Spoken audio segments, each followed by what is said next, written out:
The truth, when it finally emerged, was more horrifying than anyone could imagine, because police would soon declare she never left the house.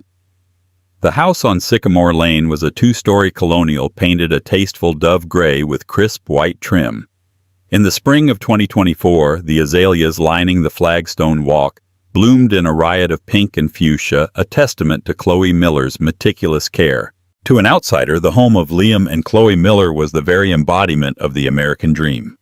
Liam, a charismatic and ambitious financial advisor, was a pillar of the local business community in the idyllic town of Northwood, Ohio. Chloe, with her warm smile and innate grace, was the kind of woman other women admired and men were quietly charmed by. She volunteered at the local animal shelter. Her car was always spotless, and she was known for bringing homemade lemon bars to neighborhood potlucks. They were, by all accounts, the perfect couple. That perfection was violently disrupted on the morning of Saturday, May 4th. At 9:17 a.m., a panicked call came into the Northwood Police Department. The voice on the other end was breathless, choked with emotion. It was Liam Miller. "My wife. She's gone," he stammered to the dispatcher. "I woke up and she just wasn't here. Her car is gone. Her wallet is gone. She left a note." Within 15 minutes, Officer David Chen's patrol car was parked in front of the immaculate colonial. He found Liam in the kitchen, his usually pristine polo shirt rumpled, his face pale and etched with worry. He ran a hand through his sandy blonde hair, a gesture Chen would come to see repeated dozens of times. On the polished granite island, next to a single undrunk cup of coffee, lay a piece of cream-colored stationery. The note was short, the handwriting a familiar, elegant script that police would later confirm belonged to Chloe. "Liam, I can't do this anymore. I need space. A new start. Don't try to find me. I'll be in touch when I'm ready. Chloe." Liam sank into a bar stool, burying his face in his hands. "We had a fight last night," he confessed, his voice muffled. "It was stupid. About money. I said some things I shouldn't have." He looked up, his blue eyes glistening with unshed tears. "I thought we'd talk it out this morning. I woke up, and this is what I found." Her suitcase is gone. Some of her clothes. Officer Chen was sympathetic but methodical. He took notes, asked the standard questions. When was the last time he saw her? Around 10:30 p.m. the previous night, when she'd gone up to the guest room to sleep after their argument. Any idea where she might have gone?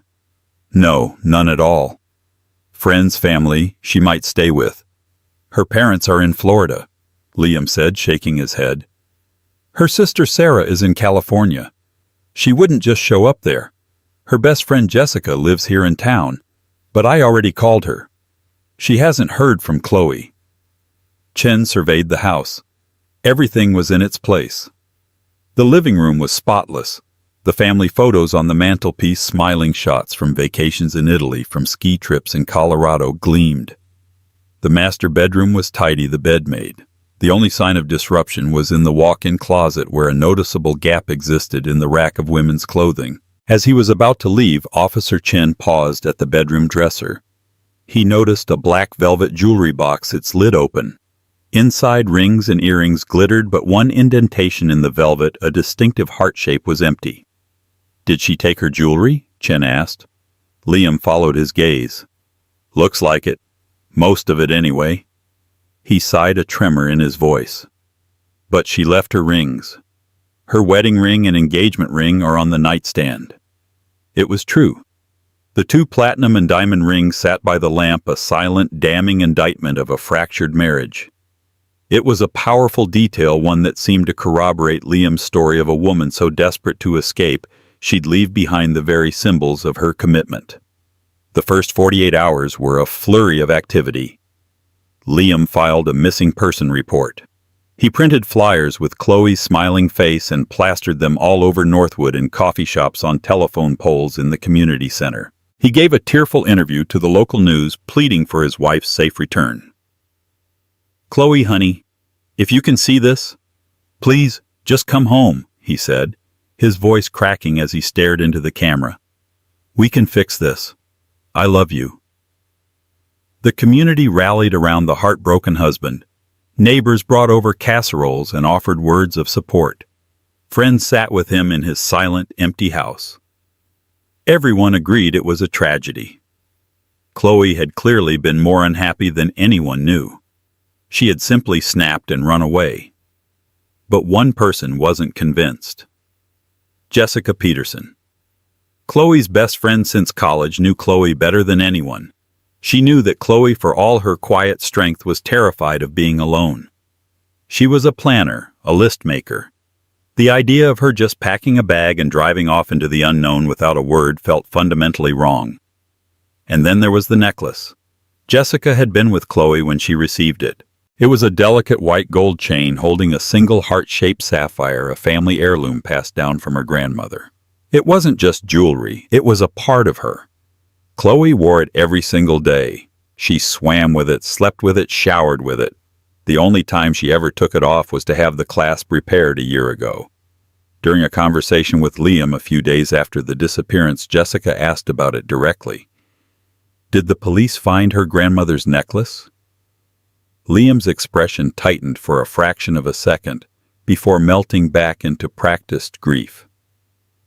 No, he said, shaking his head sadly. She must have taken it. It meant the world to her. The answer should have been comforting, but it sent a chill down Jessica's spine. Because if Chloe was running away to start a new life, a life free from Liam, why would she take the one thing that symbolized family and history, yet leave behind the rings that symbolized him? It didn't add up. The pieces didn't fit, and in the clean, quiet, perfect house on Sycamore Lane, a dark and terrible puzzle was beginning to take shape. Detective Isabella Rossi of the Northwood Police Department was a woman who trusted patterns more than people. At 45, with sharp, intelligent eyes and a no-nonsense demeanor, she'd learned that human beings were capable of elaborate deception, but facts were stubborn things. And in the case of Chloe Miller's disappearance, the facts were beginning to feel slippery. The initial investigation followed the trajectory Liam had set. A distraught wife flees a troubled marriage. But Rossi wasn't satisfied. She started with a deep dive into the Millers' lives, pulling financial records and phone logs. The perfect couple, it turned out, was swimming in debt. Liam's latest business venture, a high-risk tech investment firm, was failing. Their home was mortgaged to the hilt, and their credit card statements showed a pattern of extravagant spending followed by late payments and mounting interest. The fight about money Liam had mentioned wasn't a one-off spat. It was the recurring central theme of their recent life. More troubling were Liam's phone records. While he claimed to be working late most nights, his phone would ping for hours at a location across town, an apartment complex called The Willows. And the call logs revealed hundreds of texts and calls, not to clients, but to a single number. A number registered to a Ms. Amber Thornton. Amber Thornton, Rossi quickly discovered, was a 28-year-old yoga instructor who lived at The Willows. A search of her social media revealed a woman who was the polar opposite of Chloe Miller. Where Chloe was classic and reserved, Amber was all vibrant tattoos, brightly colored athletic wear, and sultry selfies. She projected an aura of carefree, almost aggressive confidence. There were no photos of Liam on her profiles, but there were plenty of captions that hinted at a passionate clandestine romance.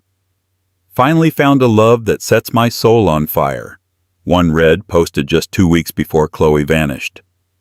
Rossi brought Liam in for a second, more formal interview. She didn't mention Amber's name. Instead, she pressed him on the financials. "Your accounts show significant debt, Mr. Miller. You told Officer Chen the argument was stupid. This looks more like a marriage under extreme financial distress." Liam's affable, grief-stricken mask began to slip. He became defensive. "Every marriage has its ups and downs. We were working through it. This has nothing to do with why she left." "And you were working late a lot?" Rossi asked, her tone conversational. "Trying to right the ship." "Every night," Liam said, nodding emphatically. "I was doing everything I could for my family, for Chloe." It was a clean, direct lie. Rossi let it hang in the air of the sterile interrogation room before moving on. She had planted her seed of doubt. Now she would wait. The break in the case didn't come from a database or a phone record. It came, as it so often does, from a chance encounter in the most mundane of places, the dairy aisle of a Kroger supermarket. 10 days after Chloe's disappearance, Jessica Peterson was numbly going through the motions of grocery shopping. Grief had settled over her like a heavy fog, and the constant sight of Chloe's face on flyers around town was a perpetual painful reminder. As she reached for a carton of milk, a laugh from the next aisle over made her freeze. It was a loud, throaty sound full of life and utterly out of place in her world of quiet sorrow. She glanced over and saw a woman with fiery red hair tied in a messy bun, her arm covered in a sleeve of intricate floral tattoos. The woman was talking animatedly on her phone. Jessica was about to turn away when something glittering at the woman's throat caught the harsh fluorescent light. Jessica's breath caught in her chest. Her heart began to pound against her ribs. It was a delicate white gold chain. From it hung a single heart-shaped sapphire. It was Chloe's necklace. Jessica felt a wave of dizziness wash over her. It couldn't be. It was a coincidence, a similar piece of jewelry. But she knew that necklace like she knew her own reflection. She knew the way the light caught the facets of the sapphire, the specific design of the bail that connected it to the chain. She had helped Chloe pick it out of her late grandmother's jewelry box years ago. Forcing her legs to move, Jessica abandoned her shopping cart and followed the woman, keeping a safe distance. Her mind raced. Who was this thief who had mugged Chloe? A pawn shop customer who had unwittingly bought stolen goods. The woman finished her call and headed to the checkout, paying for a basket full of organic vegetables and kombucha. Jessica watched as she got into a sporty red convertible, trying not to be seen. Jessica fumbled for her phone and managed to snap a blurry photo of the car, capturing the license plate just as it pulled out of the parking lot. Her hands were shaking so badly she could barely dial. She didn't call 911. She called the one person she knew would take this seriously. Detective Rossi, she said, her voice a strained whisper. This is Jessica Peterson, Chloe Miller's friend. I think I found something. I think I found her necklace. An hour later, Jessica was sitting in Rossi's office recounting the story, the blurry photo of the red car displayed on the detective's computer monitor. Rossi listened intently, her expression unreadable. When Jessica was finished, the detective simply typed the license plate number into a database. A moment later, a file appeared on the screen. The car was registered to one Amber Thornton. Address 14B, the Willows apartment complex. Rossi swiveled in her chair to face Jessica. For the first time, Jessica saw a flicker of something other than professional detachment in the detective's eyes, the grim certainty of a hunter closing in on her prey. Thank you, Jessica, Rossi said, her voice low and serious. You've done the right thing. I need you to go home and not speak of this to anyone. Not Liam. Not anyone. The puzzle was no longer just missing pieces. A new terrifying piece had been slammed onto the table. It was the piece that connected the failing business, the late-night pings at the Willows, and the grief-stricken husband. It was the piece that connected Liam Miller to the woman in the grocery store. The woman who was now wearing his missing wife's most precious possession, as if it were a trophy she had won. The discovery of the necklace on Amber Thornton transformed the investigation. It was no longer a standard missing person case. It was a potential homicide inquiry with a prime suspect and now a person of interest. Detective Rossi knew she had to tread carefully. Possession of the necklace wasn't a crime in itself, but it was a powerful lever. Her first move was to arrange for discreet surveillance on Amber Thornton. She wanted to see if Amber would meet with Liam to observe their dynamic without alerting them. For 2 days, plainclothes officers watched the yoga instructor. She went to her classes, met friends for coffee, and posted smiling selfies online. In every photo, every sighting, the sapphire heart lay against her skin. She wore it openly, proudly. It was this brazenness that chilled Rossi the most. Meanwhile, Rossi decided it was time to put more pressure on Liam. She called him down to the station again, this time under the pretense of having a potential lead from a tip line. Liam arrived looking haggard, the strain of the past 2 weeks showing in the dark circles under his eyes. He eagerly played the part of the hopeful husband. "Have you found her?" "Is there news?" he asked, leaning forward in his chair. Rossi let him sit in his anticipation for a moment before she slid a photograph across the table. It was a surveillance shot, clear and in high resolution, of Amber Thornton leaving her yoga studio. The sapphire necklace was in sharp focus. Liam stared at the photo. The blood drained from his face, replaced by a blotchy red flush of anger and panic. He looked up at Rossi, his eyes wide. He opened his mouth, then closed it. For the first time since the investigation began, Liam Miller was speechless. "We know who she is," Liam Rossi said calmly. "We know about the affair. We know about the late nights at the Willows. So let's stop playing games." Liam's composure finally shattered. He slammed his hand on the table. "This has nothing to do with anything. My marriage was complicated. Okay? Yes, I was seeing someone. It was a mistake. It doesn't mean I know what happened to Chloe." "Then, how did your mistress get your wife's necklace?" Rossi pressed her voice like steel. "The one you told Ms. Peterson that Chloe must have taken with her?" Liam sputtered, his mind clearly racing for a plausible explanation. "Chloe found out about Amber," he said, his voice dropping. "That's what our fight was about. She was furious. She threw the necklace at me. She said she never wanted to see it again, that it was tainted." He took a shaky breath, trying to sell the new narrative. "After she left, I was in a bad place. I was hurt, confused. I saw Amber. I stupidly, foolishly gave it to her. As a gift. I know it looks bad, but that's the truth. I never thought anyone would see it. It was a desperate, flimsy story, and they both knew it. A man whose wife has just vanished doesn't give her treasured heirloom to his mistress a day or two later, but it was an explanation, and without more evidence, it was his word against theirs." Rossi's next move was to pay a visit to Amber Thornton herself. She and her partner arrived at the Willows unannounced. Amber answered the door in yoga pants and a tank top, looking surprised, but not particularly flustered. And there, nestled just above her collarbone, was the sapphire heart. "Ms. Thornton." "I'm Detective Rossi. We're investigating the disappearance of Chloe Miller.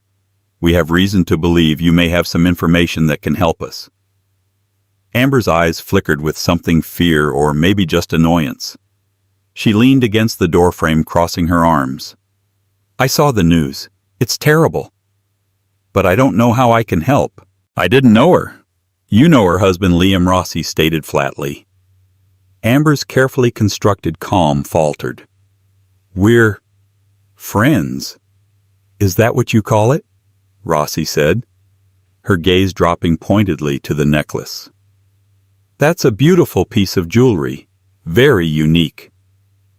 "Where did you get it?" Amber's hand flew instinctively to the sapphire, her fingers closing around it. "It was a gift. A gift from Liam." "Yes," she said, lifting her chin defiantly. "He told me his wife left him. He said she didn't want it anymore." "When did he give it to you?" Rossi asked. Amber hesitated. "A week or so ago. I don't remember the exact day." This was a direct contradiction to Liam's timeline. He had claimed Chloe left on the morning of May 4th. Jessica had seen the necklace on Amber on May 14th. If Liam had given it to her a day or two after Chloe left, that would have been around May 5th or 6th. Amber's vagueness was suspicious. "We may need you to come to the station to give a formal statement," Rossi said, "and we'll need to take the necklace as evidence." Panic flared in Amber's eyes. "You can't take it. It's mine. It was a gift. It's a key piece of a missing person investigation that is rapidly becoming a criminal one." Ms. Thornton, Rossi's partner, chimed in, his tone grave. "Obstructing that investigation is a serious offense." Defeated Amber slowly unclasped the chain and handed it over. As Rossi placed it into an evidence bag, she noticed a tiny detail. The clasp was shiny and new, different from the rest of the chain, which showed slight wear. It was the clasp Chloe had gotten repaired last year. Jessica had mentioned it. It was another small, crucial point of verification. With the necklace in her possession, Rossi now had the one thing that physically tied Liam's secret life to Chloe's disappearance. But she also had two conflicting stories about how it was transferred. Liam claimed Chloe threw it at him on the night of May 3rd and he gave it to Amber after Chloe was gone. Amber claimed he gave it to her after his wife left him. Rossi believed neither of them. The arrogance of wearing that necklace in public suggested a deeper, more sinister story. It wasn't just a gift, it was a symbol.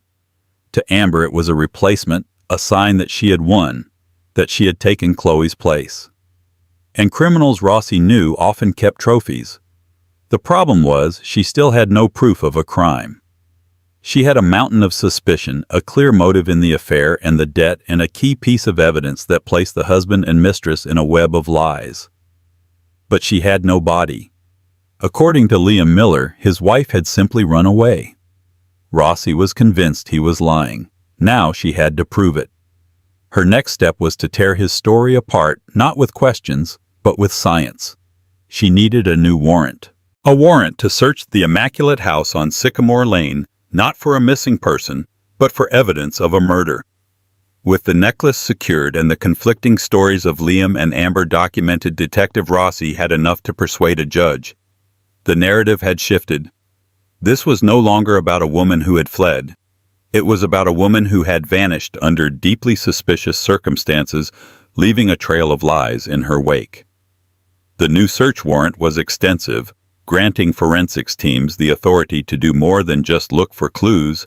It allowed them to pull up carpets, test for biological evidence, and examine the very structure of the house on Sycamore Lane.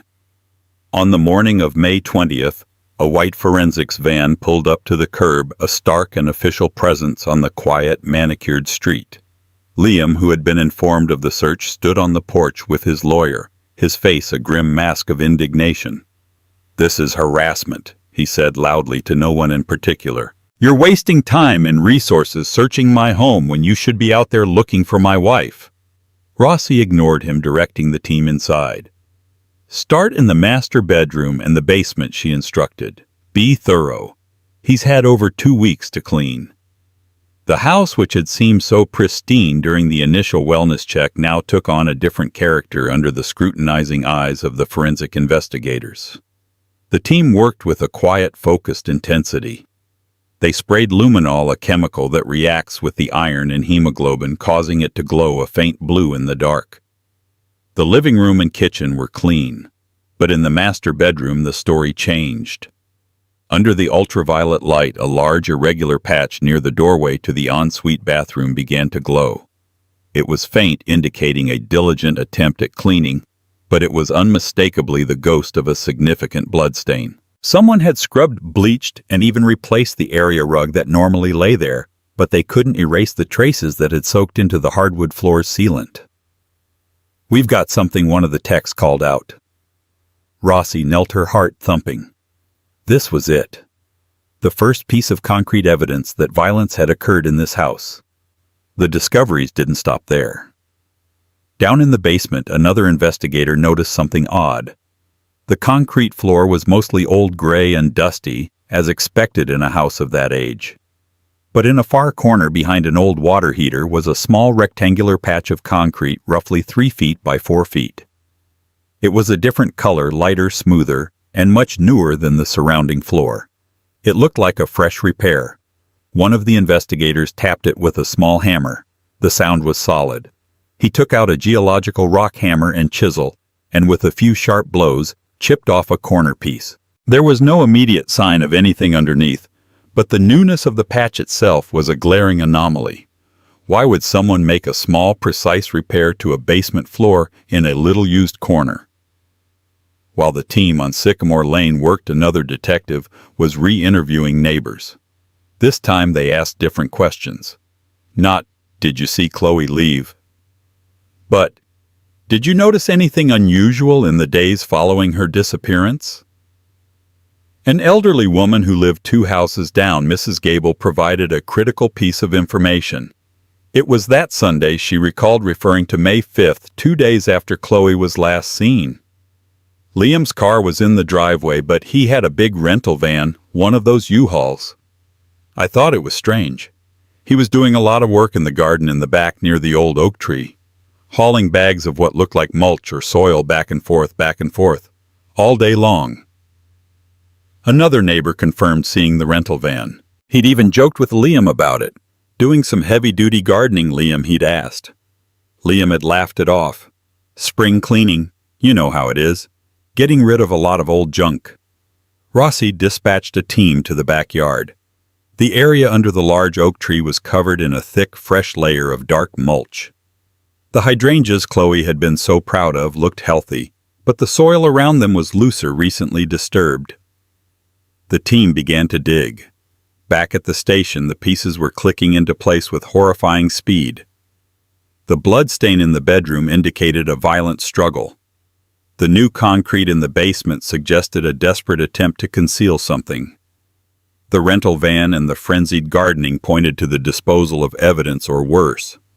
Ross looked at the evidence board in her office. On one side was Liam's story, a fight, a note, a runaway wife. On the other side was the emerging reality, a mountain of debt, a secret affair, a mistress wearing the victim's necklace, a cleaned-up bloodstain, and freshly turned earth. The phone on her desk rang. It was the lead forensic tech from the house. "You're going to want to see this, detective," he said, his voice grim. "The sample from the basement floor. We ran a preliminary test. There are signs of decomposition residue mixed into the concrete aggregate." A cold dread settled in Rossi's stomach. They hadn't just poured new concrete. They had mixed something into it. "And the bloodstain in the bedroom?" she asked. "We got enough for a DNA sample.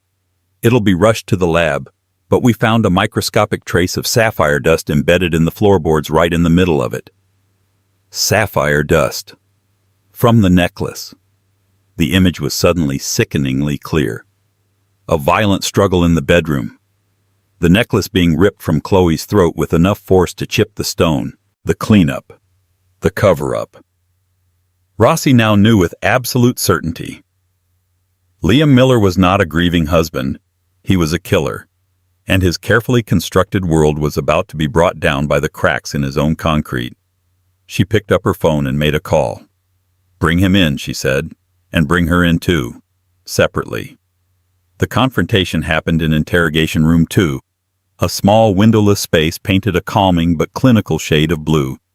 Liam Miller sat at the metal table, his lawyer beside him. His indignation from the morning had curdled into a sullen, simmering anger. He had been brought to the station directly from his office, a power move designed by Rossi to knock him off balance. "My client has been cooperative for weeks." The lawyer began, a portly man named Stevens, with an air of practiced bluster. "This continued harassment is unacceptable. We've answered your questions. You've searched his home. What more could you possibly want?" Detective Rossi entered the room, her face impassive. She didn't carry a file or a notepad. She simply pulled out the other chair and sat down, her gaze fixed on Liam.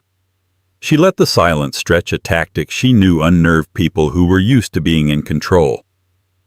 Liam shifted in his seat, avoiding her eyes. "I want to talk about the night of Friday, May 3rd?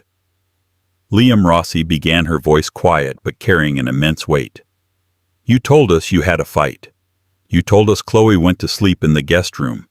You told us you woke up the next morning and she was gone. That's what happened." Liam snapped, his composure fraying. "How many times do I have to say it?" "The problem with that story," Rossi said, leaning forward slightly, "is that the physical evidence doesn't support it. The evidence, in fact, tells a very different story." She paused, letting him absorb the statement. "We had a forensics team at your house all day, Liam. A very good one. They are exceptionally good at finding things people have tried very hard to hide." From the corner of the room, Rossi's partner dimmed the main lights and a projector whirred to life. An image flashed onto the white wall. It was a photo of the master bedroom, shrouded in darkness but illuminated by an eerie chemical blue glow, the luminol reaction. A large, damning stain was clearly visible on the floor. Liam stared at the image, his jaw tight. His lawyer put a restraining hand on his arm. Our experts say that's a significant amount of blood. Liam Rossi continued, her tone even. They also say someone used a lot of bleach and industrial-strength cleaner to try and get rid of it. But they couldn't get it all. You never can. Another image flashed on the wall, a microscopic close-up of a tiny glittering blue particle. This is sapphire dust, found embedded in the floorboards right in the middle of that bloodstain. Our gemologist confirmed it matches the exact composition of the sapphire in Chloe's necklace. The necklace you claim she threw at you. It looks more like it was ripped from her neck during a violent struggle. Liam's face was ashen. He was shaking his head, a gesture of denial that lacked any conviction. Let's go down to the basement, shall we? Rossi said as the slide changed again. This time it showed the patch of new concrete behind the water heater. Our team was very interested in this fresh repair job. Strange place for one, isn't it? Almost like you were trying to cover something up. A new slide showed the lab results, a series of complex graphs and chemical identifiers. We found decomposition residue mixed into the concrete, Liam. You didn't just pour a new slab. You mixed evidence into it to hide it. Liam's breathing was shallow and rapid. He looked at his lawyer, his eyes wide with panic, but the lawyer's face was grim. The evidence was overwhelming. Rossi saved the most damning piece for last. The projector showed a photo of the disturbed soil in the backyard, followed by an image of a long-sealed evidence bag. Inside were fragments of bone. The dogs found her, Liam Rossi said, her voice softening almost to a whisper, a stark contrast to the horror of her words. What was left of her? Your neighbor saw you. The rental van, the bags of soil. You spent 2 days desecrating her body and scattering her remains in the garden she loved, all to sell a story that she just ran away. Liam broke. A raw, guttural sob escaped his lips. He slumped forward, his head in his hands, his body shaking with uncontrollable tremors. No. No, he wept. The lawyer Stevens looked pale. Detective, I think we need a moment. Rossi stood up, her full authority returning. She looked directly at Liam, her voice clear and cutting, delivering the line that would seal his fate and become the headline of the entire case. There's no point in continuing the charade, Mr. Miller. Your story about Chloe packing a suitcase and driving away was a lie from the very beginning. She leaned over the table, her face just a few feet from his. The problem with your story, the reason none of it ever made any sense, is that our evidence proves without a shadow of a doubt that Chloe Miller never left the house. The words hung in the air, absolute and final. In the sterile quiet of the interrogation room, the perfect facade of the house on Sycamore Lane had been reduced to nothing but rubble, revealing the monstrous truth it had been built to conceal. The runaway wife had been home the entire time. While Liam Miller was crumbling in interrogation room 2, Amber Thornton was waiting in a separate, identical room down the hall. She had been picked up at her yoga studio, an experience that had clearly shaken her far more than the detective's previous visit to her apartment. Her bravado was gone, replaced by a nervous energy. She bounced her leg, twisted a strand of her fiery hair, and refused to make eye contact with the officer assigned to sit with her. Detective Rossi entered Amber's room holding a single evidence bag. It contained the sapphire necklace. She placed it on the center of the table between them. Amber flinched as if the object were hot. We need to talk about this necklace again, Amber Rossi said, her tone deceptively gentle. And this time, I need the absolute truth. Because right now, Liam is in the other room telling his side of the story.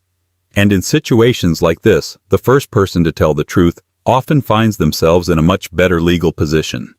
It was a classic interrogation tactic, a bluff, but a powerful one. I told you, Amber said, her voice thin. He gave it to me. He did, Rossi agreed. But when and why are the important questions. We know what happened to Chloe. We have forensic evidence that proves she was killed inside her home on the night of May 3rd. We know Liam disposed of her body over the next 2 days." Amber's face went white. She stopped fidgeting and stared at Rossi, her eyes wide with terror. "This is your one chance to help yourself," Rossi continued, pressing the advantage. "Were you there? Did you know what he was doing when he gave this to you? Because if you knew Chloe was dead and you accepted this from him, that makes you an accessory to murder. If you helped him clean up or cover his tracks, that's even worse. We're talking about decades in prison, Amber." The carefully constructed wall of defiance Amber had hidden behind for weeks finally collapsed into dust. Tears welled in her eyes and began to stream down her cheeks, leaving black streaks of mascara. "He said it was an accident." She whispered the words, tumbling out in a rush. "I swear." "He said it was an accident." Rossi just waited, letting Amber's fear and guilt do the work. "He called me that night," Amber sobbed. "Late. After midnight. He was hysterical. He said Chloe had found my texts to him, that she confronted him. They were screaming at each other." Amber took a shuddering breath, her story punctuated by sobs. "He said she came at him, hitting him, scratching him. He just pushed her, to get her away from him. He said she tripped. She tripped and fell backwards, and her head hit the corner of the dresser." The image was sickeningly vivid, a domestic squabble turning deadly in a split second. "He said she wasn't breathing. He panicked. He didn't know what to do. He called me. I shouldn't have gone. God, I know I shouldn't have, but he was begging me." She had driven to the house on Sycamore Lane in the dead of night, her heart pounding. What she found was a nightmare. Chloe Miller was lying on the floor of the master bedroom, lifeless, a pool of blood beginning to form around her head. Liam was pacing like a caged animal, frantic and terrified. "He said our lives were over," Amber cried. "That he would go to prison forever. That everything they had built, everything we could build, was gone. He convinced me. He said if we could just make it look like she ran away, no one would ever know. We could finally be together. He was so convincing." The rest of the gruesome story poured out of her. It was she who had helped him clean the blood from the floor, using nearly an entire bottle of bleach. It was her idea to stage the scene, to take a suitcase and some of Chloe's clothes to make it look authentic. Liam wrote the note expertly, forging Chloe's handwriting from old birthday cards. The cover-up was Liam's master plan, executed with a cold, desperate logic. The next day he rented the U-Haul van. While the town was starting to buzz with news of the missing wife, Liam and Amber were engaged in the horrific task of dismembering Chloe's body in the basement. They used tools from Liam's own workshop. It was a clumsy, brutal ordeal that lasted for hours. He mixed some of it. With the concrete, Amber choked out, barely able to speak the words. He said it was the only way. The rest, we put it in bags. We buried them in the garden that night. It was a confession of almost unbelievable horror, a descent from a tawdry affair into the depths of human depravity. Rossi listened to it all, her expression never changing, her mind recording every horrific detail. "And the necklace?" Rossi asked quietly when Amber's sobs had subsided. Amber looked at the evidence bag on the table, a look of profound self-loathing on her face. After it was done on Sunday night, we were sitting in the kitchen. We were just in shock. He pulled it from his pocket. It must have come off when she fell. He looked at it, and then he looked at me. He said, "She doesn't need this anymore. I want you to have it. You're the lady of the house now." She wiped her eyes, her voice filled with a bitter regret. "I took it. I was so stupid. I thought it meant he had chosen me, that we had gotten away with it. I wore it because I thought it meant I had won. In reality, it was the chain that would bind her to Liam's crime forever. It wasn't a trophy of victory, but a brand of her complicity. By accepting it, by wearing it, she had sealed her own fate as much as Liam had sealed his. Her confession had given the state everything it needed: a motive, a witness, and the complete, unvarnished, and monstrous truth of Chloe Miller's final hours. The trial of Liam Miller began on a sweltering Monday in July, and immediately became the biggest media event the town of Northwood had ever witnessed. News vans with satellite dishes formed a digital forest around the stately county courthouse, their cables snaking across the manicured lawns. The story had everything the public craved and feared: a handsome cheating husband, a glamorous mistress turned star witness, a beloved victim, and a chilling cover-up hidden in plain sight. It was a suburban nightmare come to life, and the nation was captivated, turning the trial into a live-stream spectacle. Liam's defense team, led by the now subdued Mr. Stevens, attempted to construct a narrative of tragic misadventure. They argued that Chloe's death was a case of manslaughter, not premeditated murder.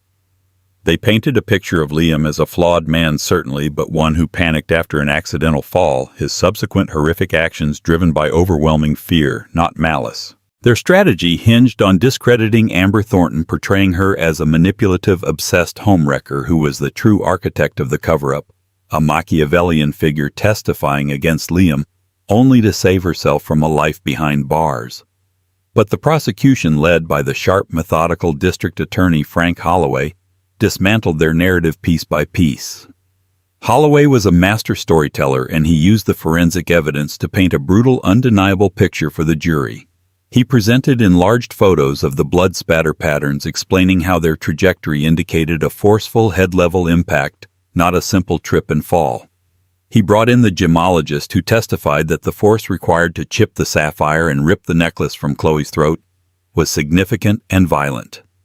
The centerpiece of the prosecution's case was Amber Thornton. In exchange for a plea deal that reduced her charge from accessory to murder to obstruction of justice and improper disposal of a human body, she took the stand. Dressed in a conservative black suit, her once fiery hair toned down to a muted auburn, she was almost unrecognizable. She recounted the entire horrifying saga in a low, trembling voice, but her testimony was unwavering.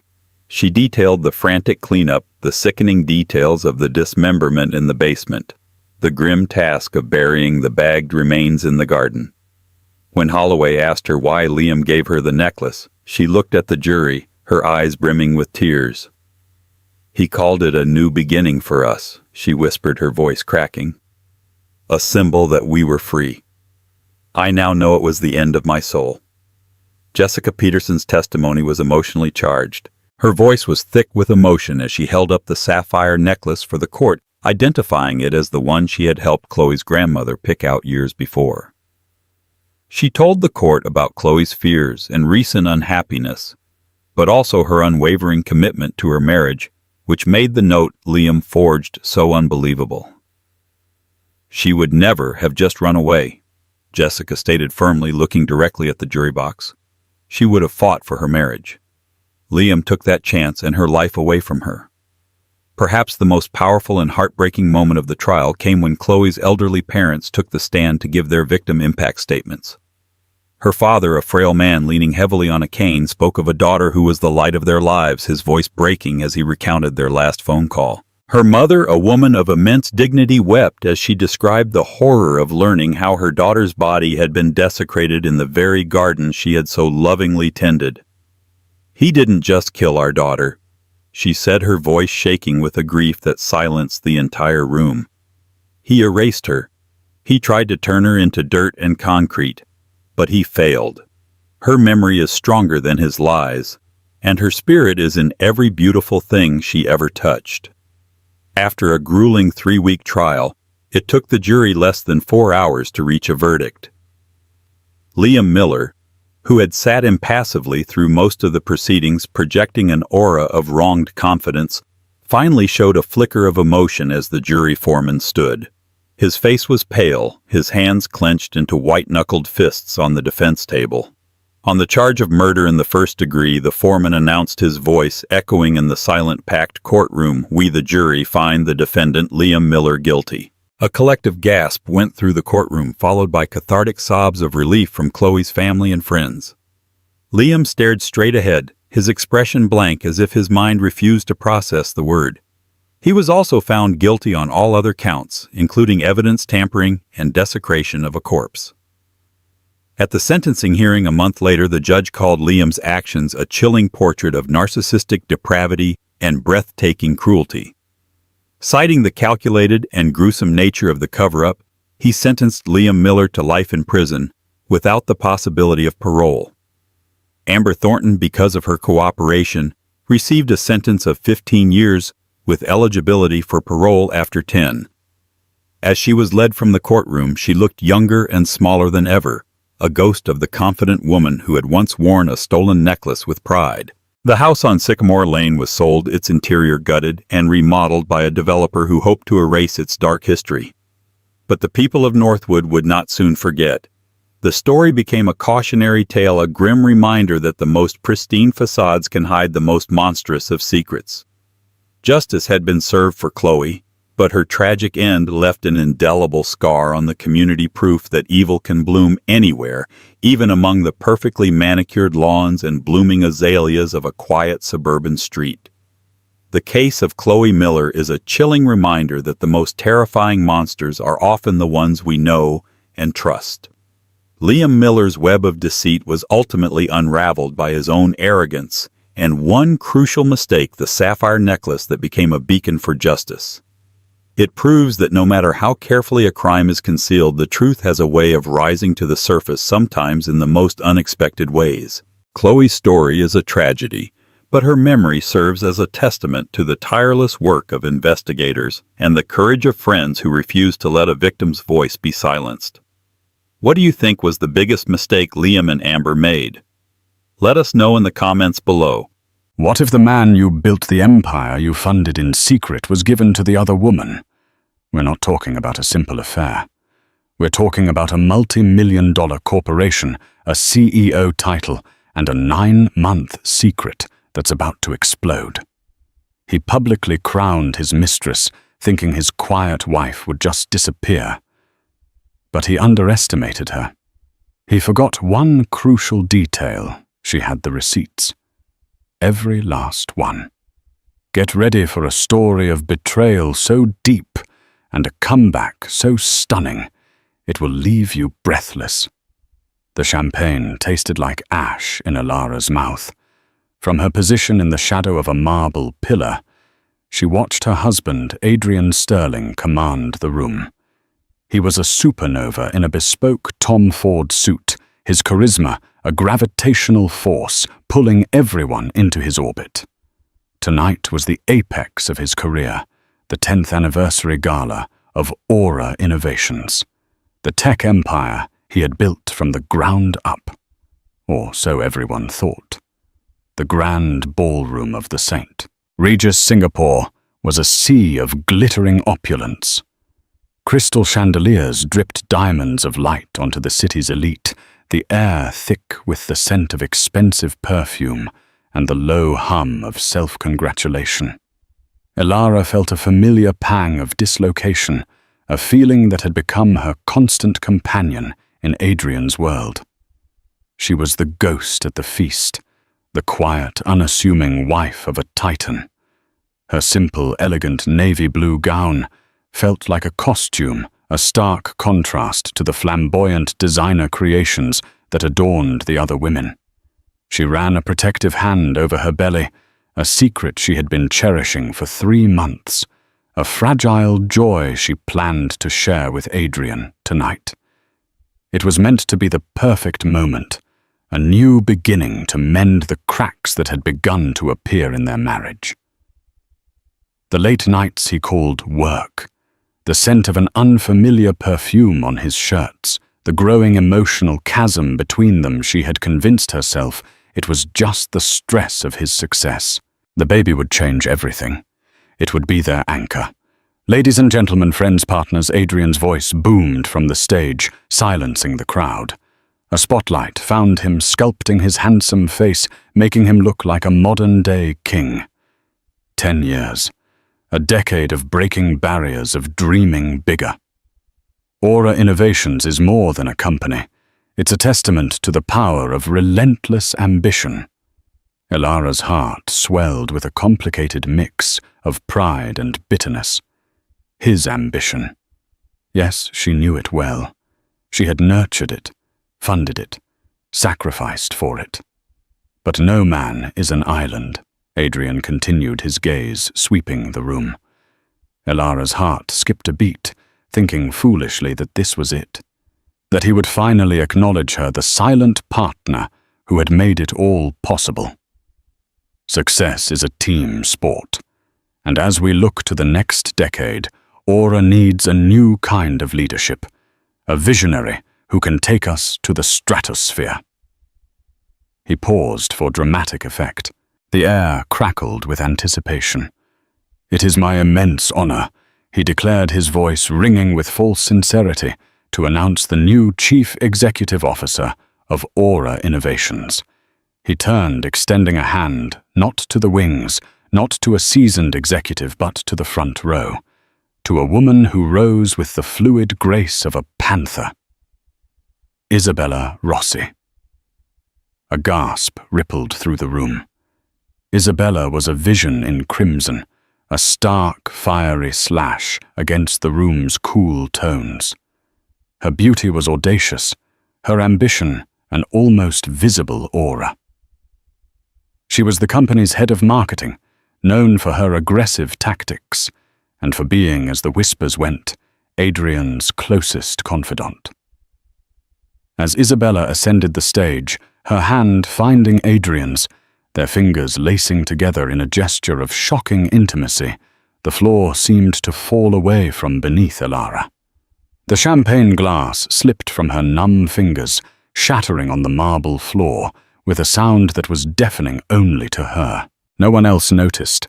All eyes were on the golden couple, a portrait of power and passion. "Isabella is the future of this company," Adrian said, his eyes devouring her. "Her brilliance, her drive. She embodies the very spirit of Aura." Isabella leaned into the microphone, her voice a sultry purr. "Thank you, Adrian. I promise to lead this company with the same passion you have. We will be unstoppable." The word "we" was a dagger in Elara's heart. It wasn't a corporate "we." It was personal, possessive. This wasn't a promotion. It was a coronation. The public crowning of his mistress. The room erupted in applause, a wave of sound that threatened to drown her. Elara stood frozen, the shattered glass at her feet, a perfect metaphor for her life. The baby she carried felt impossibly heavy, a leaden weight of despair.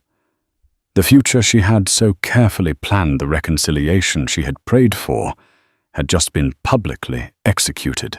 She saw it all with horrifying clarity. Now the late nights weren't about work. They were about Isabella. The faint, sweet perfume was hers. The emotional distance was a chasm he had carved out to make room for another woman. He hadn't just been cheating on her.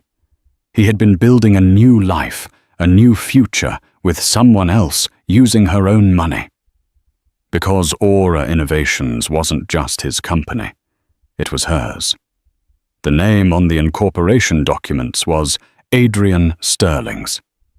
But the seed money, the critical $500,000 that had breathed life into his fledgling idea 10 years ago, had come from a trust fund her grandmother had left her. "For your security," Elara, her grandmother, had written in a letter. "Invest it wisely, in something you believe in." She had believed in Adrian. He had come to her with stardust in his eyes and blueprints for a revolution. He was a brilliant engineer with no capital. She was a quiet librarian with a secret nest egg and a foolishly romantic heart. She had given him everything on one condition, that her involvement remained a secret. She hadn't wanted to be the rich wife who bankrolled her husband's hobby. She wanted him to shine on his own for the world to see his genius. She had wanted to be the wind beneath his wings, not the gilded cage. What a fool she had been. He hadn't just flown. He had soared away, leaving her grounded, broken, and now publicly humiliated. As Adrian and Isabella beamed under the spotlight, their hands clasped in victory, a cold, hard resolve began to form in the ruins of Ilara's heart. The shock gave way to a slow, burning rage. The quiet, unassuming wife was gone, shattered on the floor with the champagne flute. In her place, a woman with nothing left to lose was being born. He thought she was weak. He thought she would crumble. He thought he could discard her like a forgotten relic. He had forgotten the most important thing. She wasn't just the wind beneath his wings. She was the one who had bought the damn plane. And she had the receipts to prove it. Ilara turned her back straight and walked away from the celebration, her steps sure and steady. The war had just been declared, and she, the silent, invisible founder of Aura Innovations, was coming to collect. The silence of their sprawling penthouse on Orchard Road was a physical blow. Hours ago it had been a home. Now it was a museum of a dead marriage, filled with artifacts of a shared life that felt like a lie. Ilara walked through the rooms, her bare feet cold on the Italian marble floors. Every object was a memory now tainted. The abstract painting they'd bought in Bali on their honeymoon, the collection of first-edition novels she'd so lovingly curated, the sleek, minimalist furniture that Adrian had insisted upon. It all felt alien, like a movie set she had wandered onto by mistake. She didn't cry. The pain was too deep, too fundamental for tears. It was a tectonic shift in the landscape of her reality. She had spent the last decade pouring herself into the vessel of Adrian's life, making his dreams her own, shrinking herself so he could be larger than life. And for what? To be so easily and brutally replaced. In the master bedroom, a crimson dress was draped carelessly over a chaise lounge. Isabella's. The scent of her perfume, the one Ilara could never place, clung to the air, a final, suffocating insult. He hadn't even had the decency to hide his betrayal. He had brought his mistress into their bed, into their home, into her life. That's when the rage, a white-hot, purifying fire, finally consumed the numbness. She walked to Adrian's custom-built walk-in closet, a temple to his vanity. Suits from Savile Row, shoes from Milan, watches from Geneva. The trappings of a success she had financed. With a strength she didn't know she possessed, she pulled the suits from their hangers, letting them fall to the floor in a heap of expensive fabric. She swept the rows of gleaming watches and cufflinks into a dustbin. It was a petty act, yes, but it was a start. It was an action. And action was the only antidote to the paralysis of despair. Her own reflection in the closet's full-length mirror caught her eye. She saw a pale, drawn woman with haunted eyes. But beneath the shock there was something new, a glint of steel. The quiet librarian was gone.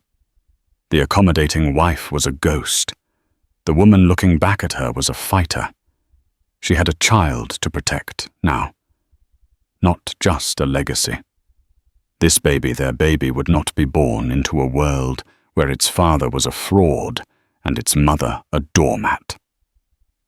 She retreated to her study, the one room in the penthouse that was truly hers. It was a sanctuary of old books, warm wood, and the faint, comforting scent of paper and leather. This was where she had made the decision that had sealed her fate 10 years ago. Flashback 10 years ago. Adrian, then a 26-year-old dreamer, with eyes that burned with ambition, had spread his blueprints across her small apartment floor. He spoke for hours, his voice electric with passion, describing an algorithm that could revolutionize data security. He had the genius, the vision, the drive. He lacked only one thing: money. Ilara, he had said, taking her hands. His were calloused from hours spent soldering circuit boards. Hers were soft from turning pages. This could change the world. It could change our world. But no one will take a chance on me. The venture capitalists want a working prototype, and I can't build it out of my garage. She had just received the letter from the solicitor's office. Her grandmother, a shrewd and independent woman, had left her a small fortune, a trust fund, valued at just over $500,000. It was a secret she had told no one. Not even Adrian. It was her safety net, her independence. Looking into his desperate, brilliant eyes, she had seen their future. A future where he was a giant, and she was the one who had given him the leverage to move the world. "I have some money," she'd said quietly, the words feeling momentous. "From my grandmother." He'd been stunned. When she told him the amount, he looked at her as if she had hung the moon in the sky.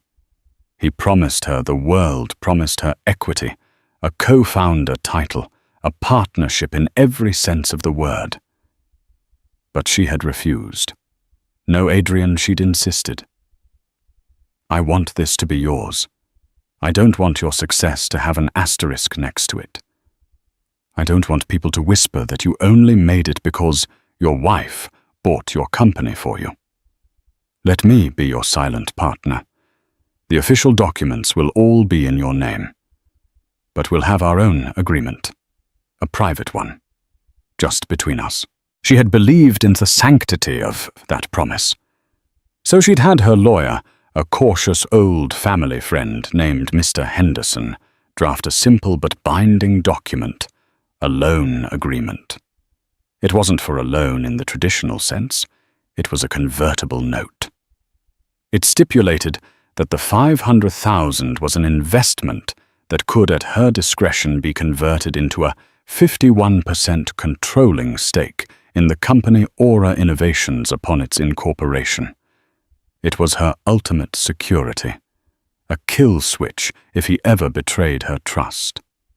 Adrian had signed it without hesitation, laughing it off as a formality. "As if I would ever betray you, Elara. We're in this together. Forever."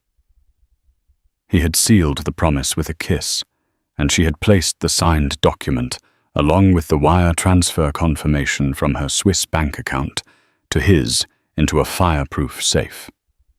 The safe was now tucked away in a vault at a private bank, a sleeping dragon awaiting its moment to wake. Present day.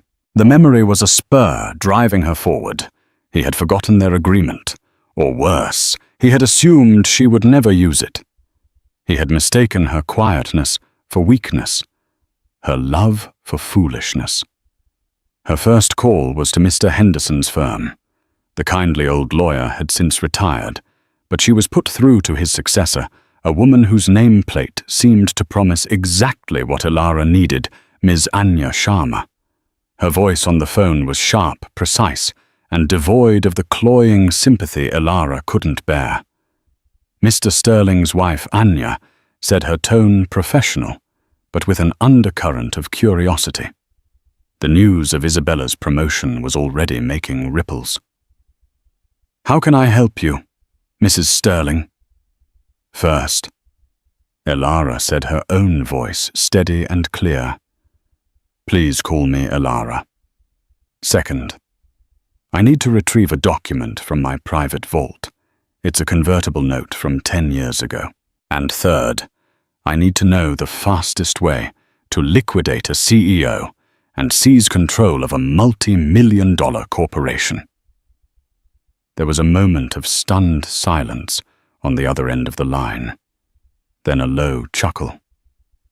"Elara Ms. Sharma said, and now her voice held a note of genuine admiration.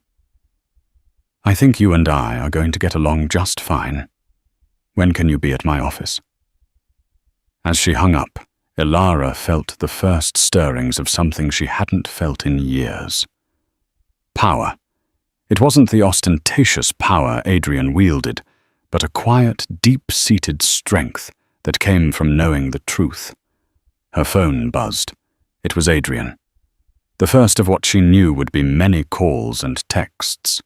She looked at his name on the screen, then declined the call without a second thought. She blocked his number, then Isabella's. The lines of communication were closed. The next time he heard from her, it would not be as his wife. It would be through her lawyer. She walked to the window, looking out at the glittering Singapore skyline. It was a city built on commerce, on contracts, on the unshakable reality of numbers in a ledger.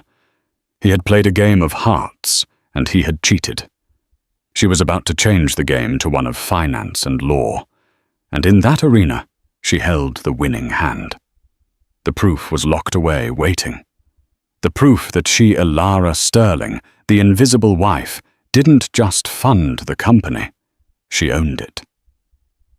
Anya Sharma's office was a stark contrast to the opulent world Elara was used to.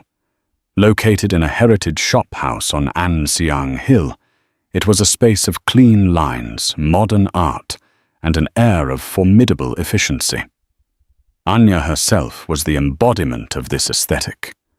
Dressed in a sharply tailored pantsuit, her dark hair pulled back in a severe bun, she radiated an intensity that was both intimidating and deeply reassuring. She examined the 10-year-old document Elara had retrieved from the bank vault. Her sharp eyes scanned the clauses, her expression unreadable. The original wire transfer confirmation was laid out beside it. "This is airtight," Anya said, finally looking up at Elara. It wasn't a question. It was a statement of fact. "A convertible note properly executed, witnessed by your solicitor. The language is unequivocal. At your discretion, the $500,000 investment converts to a 51% controlling stake." He signed it. It's a ticking time bomb, and he's forgotten he's been sleeping on it for a decade. He didn't forget. Elara said, her voice low. He just never believed I would press the button. "Well, he's in for a rude awakening," Anya replied, a grim smile touching her lips. "The first step is to formally notify him of your intent to exercise the conversion. We'll serve him with a demand letter. It will be couriered to his office tomorrow morning. It will inform him that as of the receipt of the letter, you are the majority shareholder of Aura Innovations, and that any and all significant corporate decisions, such as, say, appointing a new CEO, are null and void without your approval." The thought of Adrian's face when he read that letter sent a jolt of vindictive pleasure through Elara, followed immediately by a wave of nausea. The baby inside her kicked a tiny, fluttering reminder of the innocent life caught in this crossfire. This wasn't just about revenge anymore. It was about securing her child's future. A future built on truth, not on a lie, funded by a philandering father. "What will he do?" Elara asked.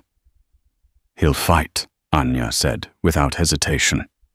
"He'll claim duress, or that it was a personal loan that you're misrepresenting. He'll try to paint you as a scorned wife looking for revenge. His lawyers will try to bury us in motions and stall. But they don't have this." She tapped the signed document. "This is the ace.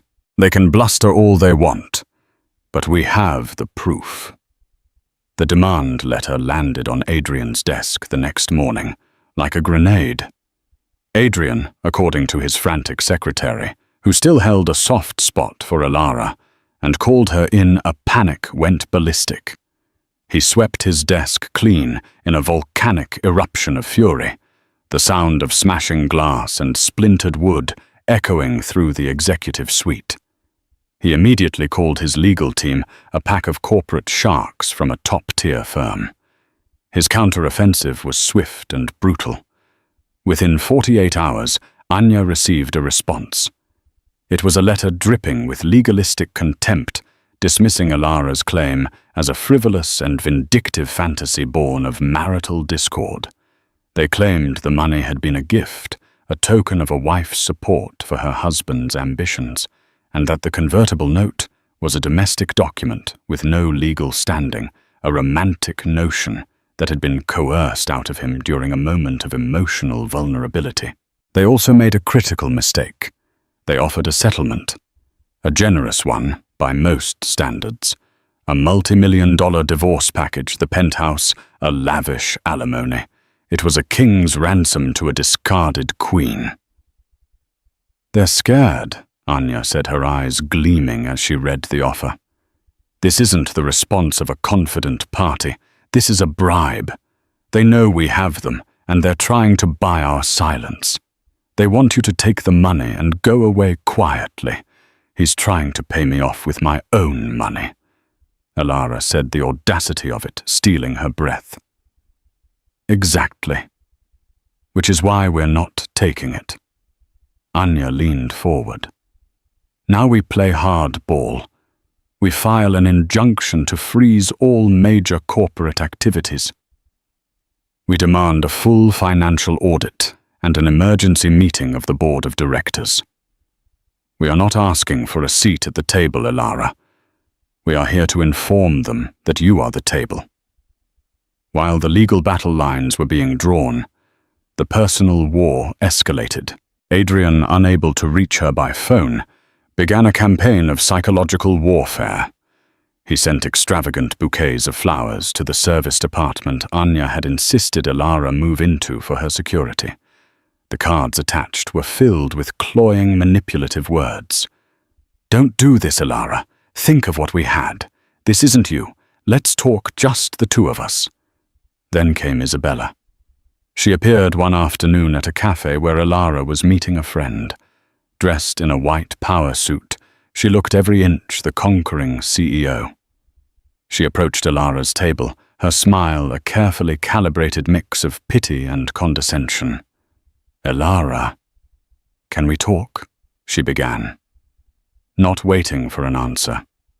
"I know you're hurt, but this legal action is unbecoming.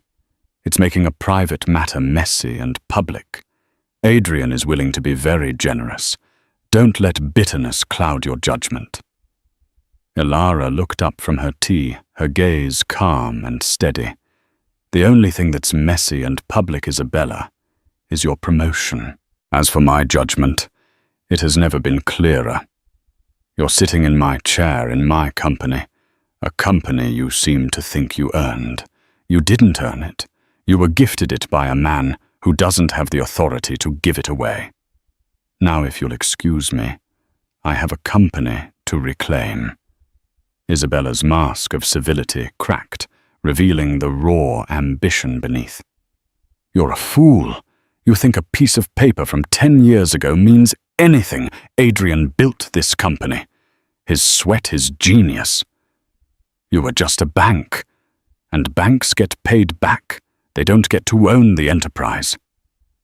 You'll be a laughing stock." "We'll see," Elara said, turning back to her friend, a clear dismissal. But the intimidation tactics grew darker. A private investigator started following her. Her laptop was hacked, a clumsy attempt to find any personal information that could be used against her. Anya's team traced the cyber attack back to an IP address linked to a subsidiary of Aura Innovations. "This is excellent," Anya declared, far from being intimidated. "They're breaking the law. Witness intimidation, illegal surveillance. They are creating a mountain of evidence against themselves. Keep your head up, Elara. They're losing, and they know it." The pressure was immense. The stress was a constant gnawing presence, and she worried about the baby. But with every underhanded move Adrian and Isabella made, her resolve hardened. This was no longer just about her. It was a fight for principle. The breakthrough came a week later. Anya's forensic accountants, who had been poring over Aura's financials, found something. A series of large, undocumented payments being funneled into a shell corporation registered in the Cayman Islands. The shell corporation was owned by one Isabella Rossi. She had been embezzling for years, siphoning off company funds for personal use, luxury cars, a condominium, a designer wardrobe that was now infamous. Adrian had either been complicit or so blinded by his affair that he had allowed his mistress to rob the company blind. "This is the kill shot," Anya said, her voice grim. "It's not just about your convertible note anymore. This is criminal fraud. With this, we don't just get the company. We can ruin them." Anya's strategy shifted. The emergency board meeting was scheduled. She prepared a presentation that would not only prove Elara's ownership, but also expose Isabella's systematic theft. The night before the meeting, Elara couldn't sleep. She stood on the balcony of her apartment. The city lights spread out before her like a carpet of fallen stars. She was terrified. Tomorrow, she would face the man she once loved, the woman who had destroyed her life, and a boardroom full of powerful men who saw her as nothing more than a disgruntled wife. She placed a hand on her now noticeably rounded belly. "We can do this," she whispered to the life inside her. "We have to." The storm was no longer gathering. It was about to break. And she would be the lightning. The boardroom at Aura Innovations was on the 50th floor, a glass-encased chamber in the sky designed to intimidate. It offered a panoramic view of the Singapore harbor, a vista of power and global commerce. Today, however, all eyes were turned inward, focused on the long, polished mahogany table where the future of $100 million company was about to be decided. Adrian sat at the head of the table, flanked by Isabella and a team of stone-faced lawyers. He looked haggard, the charismatic sheen replaced by a brittle fury. Isabella, in a severe black dress, projected an air of icy defiance, but a nervous tick in her jaw betrayed her anxiety. The other board members, a collection of grizzled, powerful men who had backed Adrian for years, looked on with expressions ranging from skepticism to outright hostility. The doors opened, and Elara walked in. A collective intake of breath seemed to suck the air out of the room. She had expected to be a ghost, an inconvenient memory. But the woman who entered was a stranger to them. Dressed in a custom-tailored maternity dress in a shade of deep emerald green, her hair styled in soft waves, she was poised and radiant. Her pregnancy was now undeniable, a visible testament to the life Adrian had discarded. She wasn't the mousy wife they remembered. She was a Madonna with a war plan. Beside her, Anya Sharma moved with the focused lethality of a panther. They took their seats directly opposite Adrian, a declaration of intent. "Thank you for joining us." Adrian began, his voice tight with barely suppressed rage. "Though I must protest this circus. Mrs. Sterling's claims are baseless, and this meeting is a waste of the board's valuable time. We have provided a more than generous settlement offer to resolve this unfortunate domestic issue." Anya smiled, a sharp, dangerous curving of her lips. "Mr. Sterling, let's be clear. We are not here to negotiate your divorce settlement. We are here to facilitate a peaceful transfer of power. My client, Elara Sterling, is the majority shareholder of this company. This isn't a domestic issue. It's a corporate governance issue." A murmur went through the board members. Adrian's lead counsel, a bulldog of a man named Marcus Thorne, scoffed, a ludicrous assertion based on a decade-old, emotionally charged piece of paper. "Mr. Sterling built this company with his own two hands. That is a convenient fiction." Anya countered, her voice cutting through the tension. "One we are here to correct." She nodded to her assistant, who dimmed the lights and turned on the large screen at the end of the room. The first slide was a high-resolution scan of the convertible note, Adrian's arrogant signature clear for all to see. The second was the swift confirmation of the $500,000 wire transfer from Ilara's trust fund account to Adrian's. As you can see, Anya narrated her tone cool and clinical. The seed capital for Aura Innovations was provided in its entirety by my client. This document, which your lawyers have so contemptuously dismissed, is a legally binding contract that gives her a 51% controlling stake. She is, and has always been, the silent founder. Adrian slammed his hand on the table. This is an outrage. It was a loan between a husband and wife, a gesture of support, a gesture that you were legally bound to honor. Anya fired back.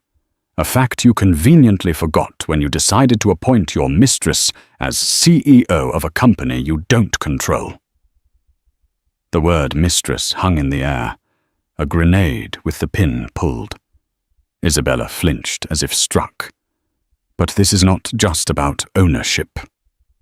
Anya continued, her voice dropping to a conspiratorial hush. This is about the gross mismanagement and criminal fraud that has been happening under Mr. Sterling's nose.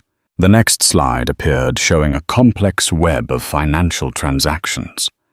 It detailed the flow of money from Aura's marketing budget into the Cayman Islands Shell Corporation.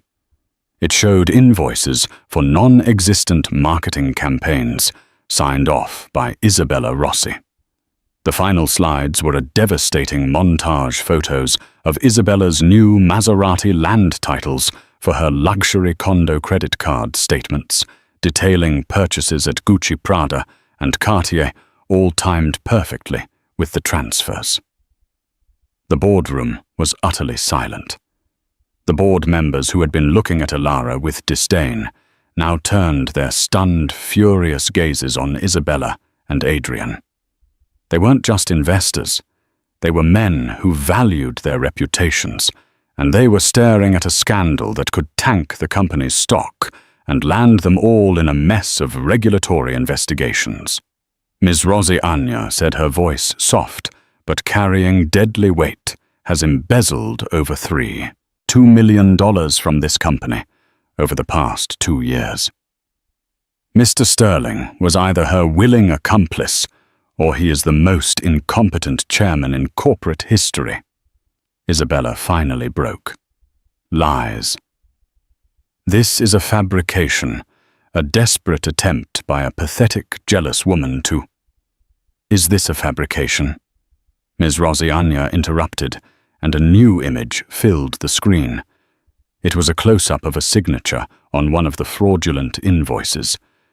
Then next to it, a scan of Isabella's signature from her employment contract.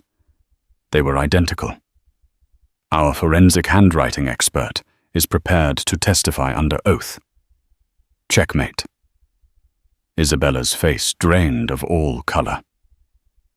She looked at Adrian, her eyes wide with panic, pleading for him to save her. But Adrian was staring at Ilara, truly seeing her for the first time in years. He wasn't seeing the quiet wife he had cheated on. He was seeing the architect of his ruin, the woman who had given him everything and was now taking it all back. The look in his eyes was not one of love or hate, but of pure, unadulterated shock. He had been so consumed by his own brilliance, he had never once considered hers. One of the oldest board members, a silver-haired patriarch named Mr. Chen, cleared his throat. His voice was heavy with gravitas. Adrian, Isabella, is this true? Adrian opened his mouth, but no words came out.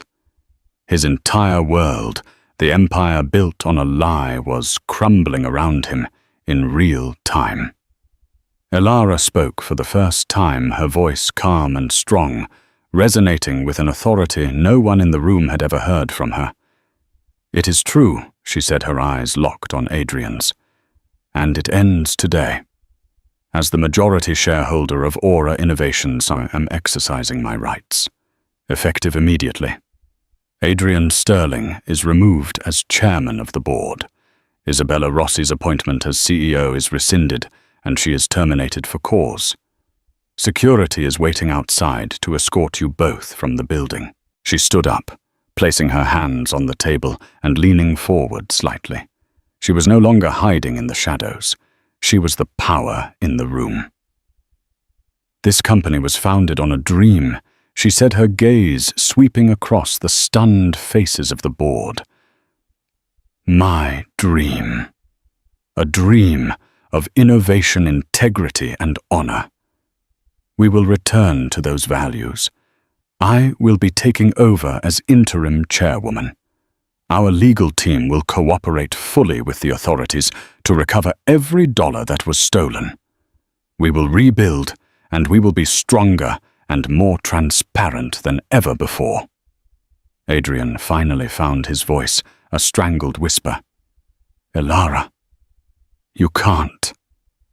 Elara looked at the father of her unborn child, the man she had loved with all her heart, and felt a profound and cleansing sense of finality.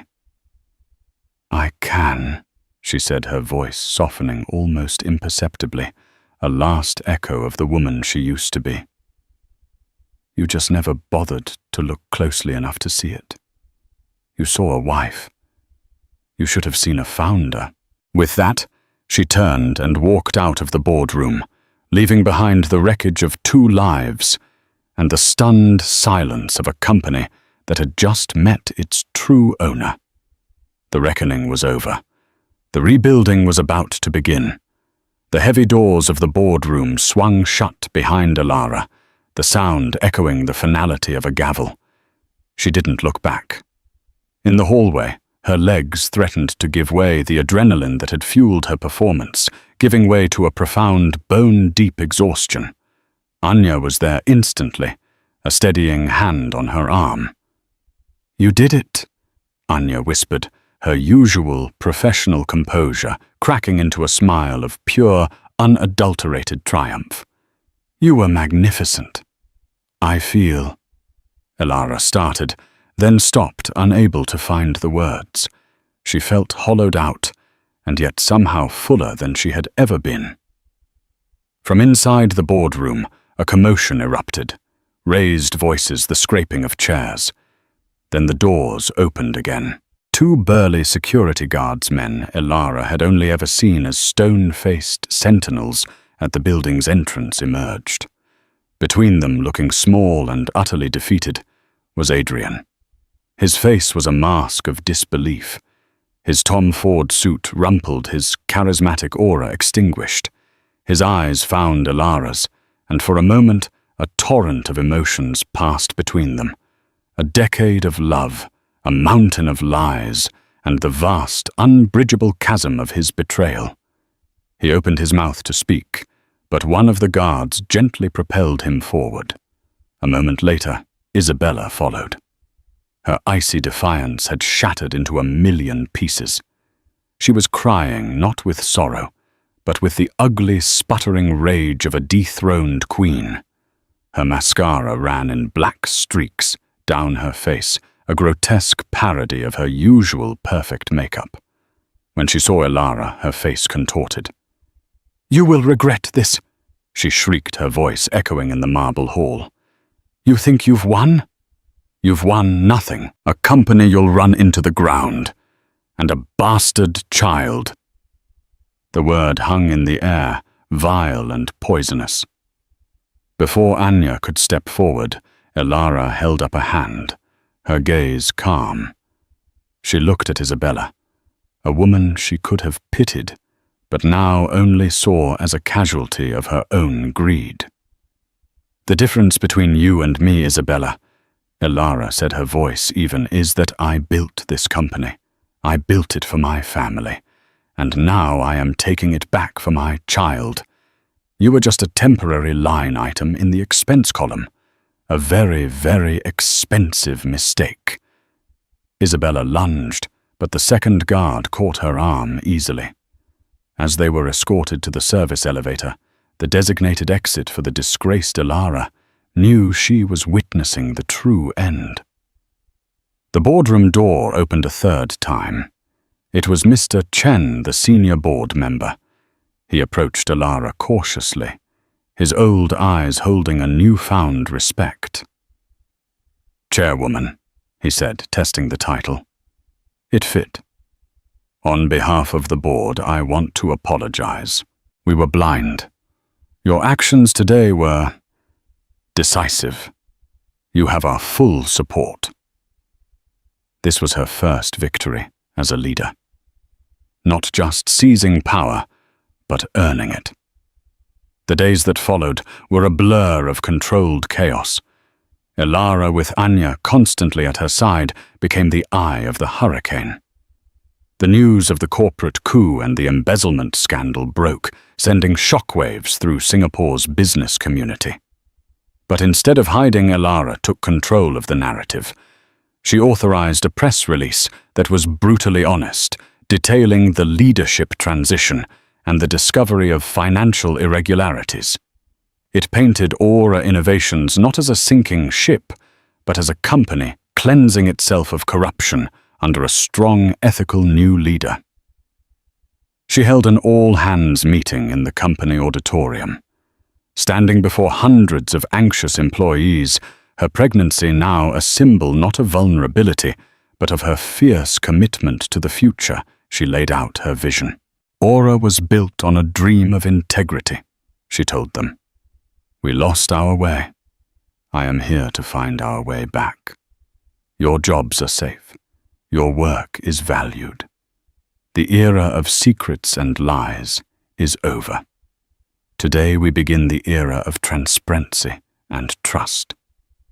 She spent the following weeks in back-to-back meetings, immersing herself in the operational details she had only ever known from a distance. She discovered she had a natural aptitude for it, a librarian's love for order and detail combined with a founder's passion. She wasn't just Adrian's wife. She had been his first believer, and she understood the soul of the company better than anyone. Adrian tried to reach her, of course. Pathetic, pleading voicemails at first, then angry, threatening texts sent through his mother's phone. Alara never listened to them, never read them. She instructed Anya to handle all communication. The divorce proceedings were swift and brutal. With the evidence of both infidelity and his complicity in the fraud, he had no leverage. He was left with a fraction of his personal wealth, his reputation in tatters, a pariah in the world he had once ruled.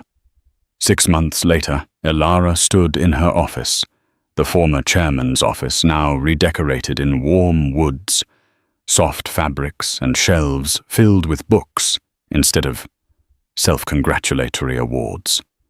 The panoramic view of the harbour no longer felt intimidating. It felt like a promise. The company had stabilized. Under her leadership, Aura had not only survived the scandal, but was emerging stronger, leaner, and with a renewed sense of purpose. She ran a hand over her heavily pregnant belly, feeling a strong kick in response. On her desk, next to a stack of financial reports, was the first framed photo for the new office, a black and white ultrasound image of a tiny, perfect profile. A soft knock came at the door. It was Mr. Chen. "Chairwoman," he said with a warm smile. "The Q3 numbers are in. We're up 15%. Alara smiled back, a genuine, untroubled smile. "Thank you, Mr. Chen. That's a good start."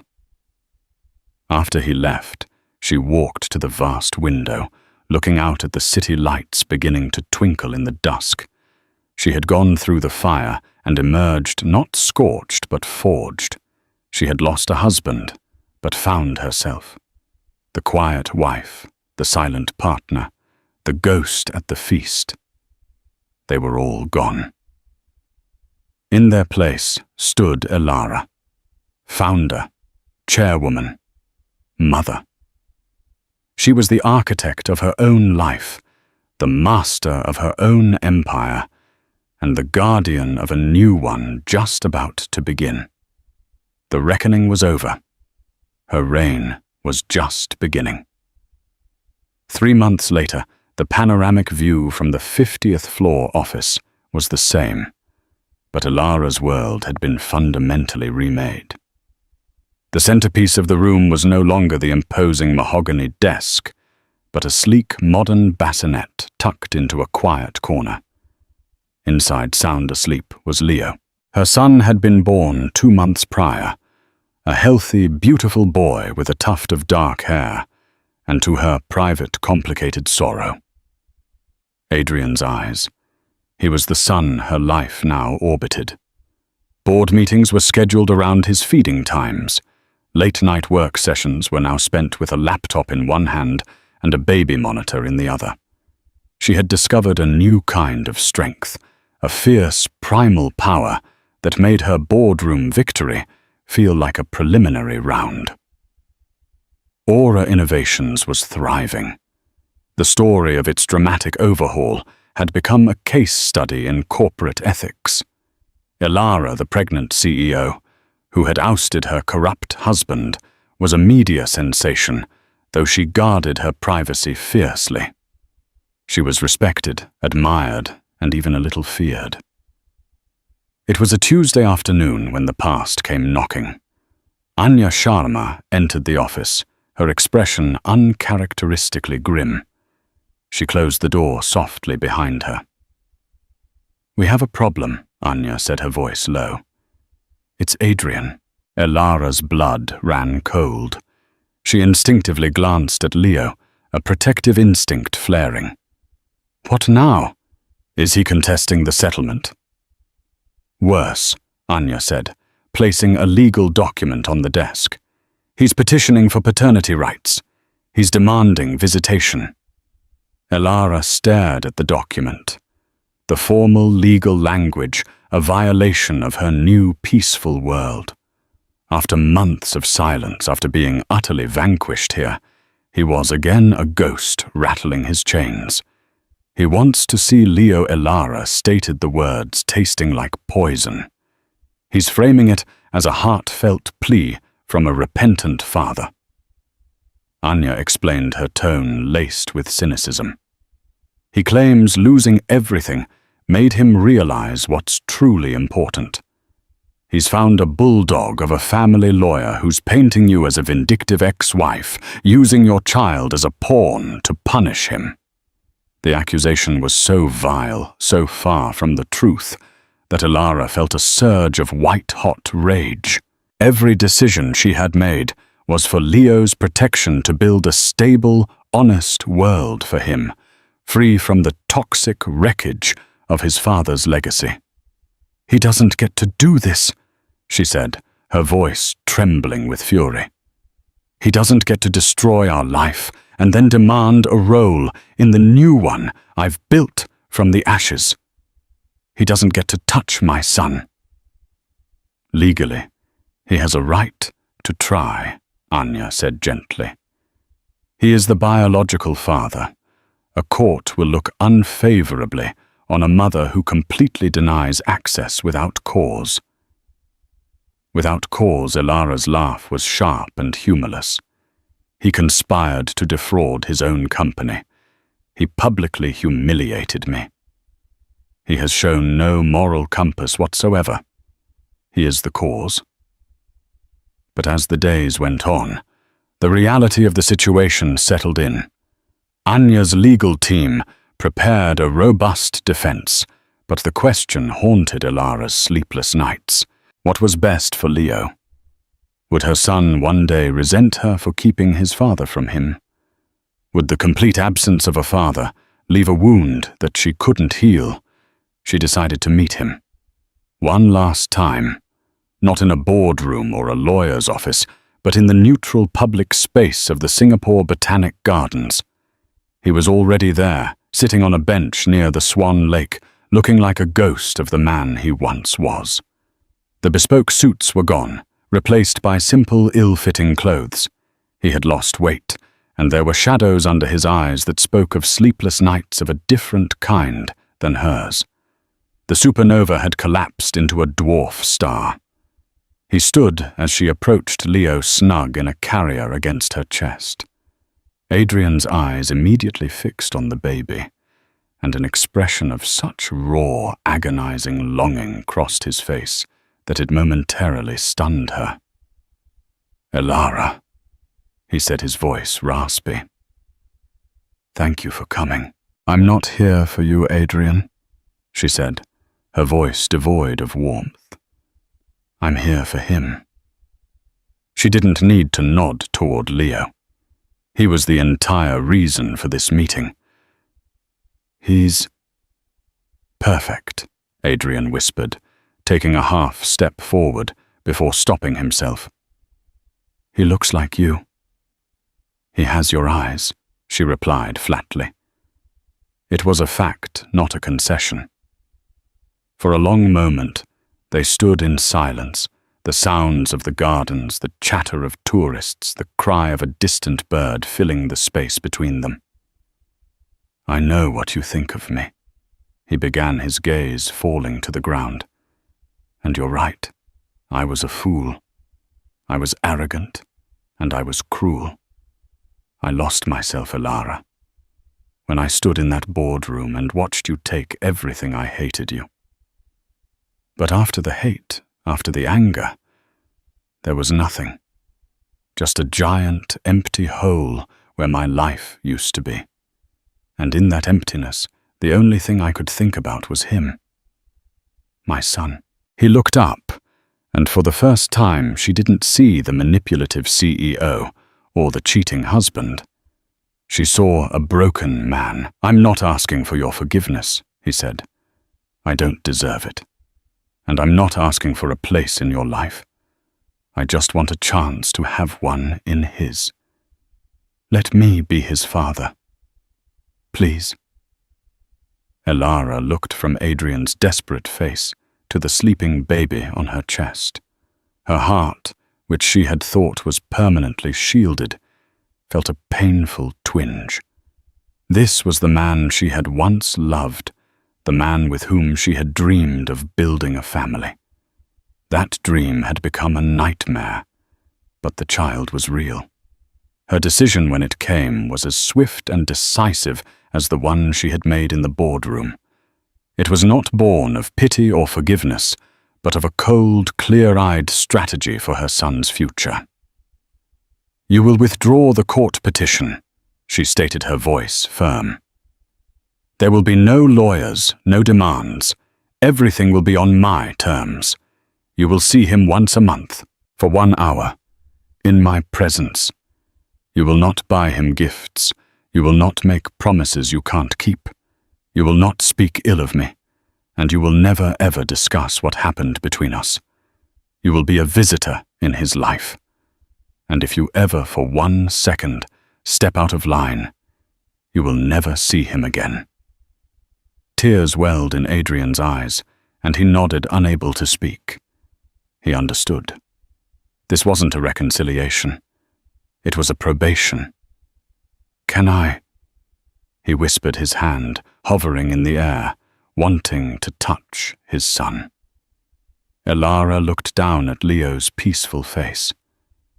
After a long moment, she adjusted the carrier slightly, giving him a clear view. Adrian reached out a trembling finger and gently stroked his son's cheek. It was a moment of profound, heartbreaking connection, an echo of a life that could have been. Elara felt nothing. No spark of the old love, no satisfaction in his defeat. Just the heavy, resolute certainty of a queen protecting her heir.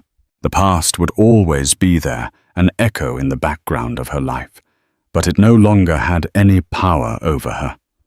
She had faced the ghost, and she had won. Again. That was the moment the tables didn't just turn, they shattered. Elara Sterling walked out of that boardroom, not as a victim, but as a victor, ready to build a new empire on the ashes of betrayal. Her story is a powerful reminder that the quietest people often have the most to say, and that true strength isn't about the noise you make, but the foundations you build. What would you do if you were in her shoes? Let us know in the comments below. If this story of justice and empowerment resonated with you, please hit that like button.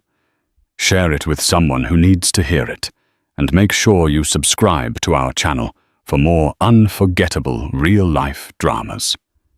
Don't miss what's coming next.